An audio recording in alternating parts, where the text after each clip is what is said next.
Sticker போட்டு வைக்கிறது பழக்கமாக இருக்கிற பெண்கள் அதை வேர்வேல அழியாத அளவுக்கு ஒரு குறிப்பிட்ட நேரம் வரைக்கும் நம்ம அதை பத்திரமா பார்த்துக்கிறதுக்கு ஒரு நல்ல டிப்ஸு.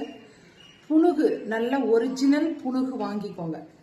அந்த புனுகு தினந்தோறும் நீங்கள் ஸ்டிக்கர் போட்டு வச்சுக்கிறது ஒரு பழக்கமாக இருந்தாலும், பொட்டு வைக்கிறதுக்கும் கொஞ்சம் கீழே ஒரு நல்ல குங்குமம், அதாவது நம்ம வீட்டிலேயே கூட குத்து விளக்கு பூஜை பண்ணி எடுத்து வச்சுக்கிற குங்குமமாக இருக்கலாம், இல்லை கோவிலில் பிரசாதமாக கொடுத்த குங்குமத்தை வாங்கிட்டு இருந்த மாதிரி இருந்தாலும்.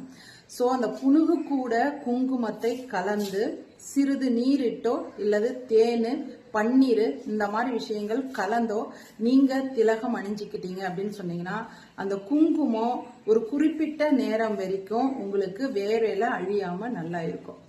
ஸோ எப்போவும் நெத்தியில் திருநீர், குங்குமம் இதை வைக்கிறதுக்கு பழக்கம் பெறவங்க இந்த கலைஞ்சு போகுது அப்படின்றது ஒரு காரணமாக இருந்தது அப்படின்னு சொன்னீங்கன்னா, இந்த ஆன்மீக பொருளோட சேர்த்து இந்த குங்குமம் நீங்கள் அணிஞ்சிங்கன்னா கண்டிப்பாக ரொம்ப ஒரு அன்னைக்கு ஃபுல்லாக அந்த நாளெல்லாம் என்னன்னு பார்த்தீங்கன்னா, விஷுப்திக்கு அப்புறம் இந்த ஆக்ன சக்கரம்னு சொல்லியிருக்கிறோம் இல்லைங்களா, நிறைய நல்ல சக்திகளை நமக்குள்ளார குவிக்கக்கூடிய ஒரு குவியல் போன்ற இடம் தான் இந்த நெத்தி பொட்டு அப்படின்னு சொல்லியிருக்கிறாங்க.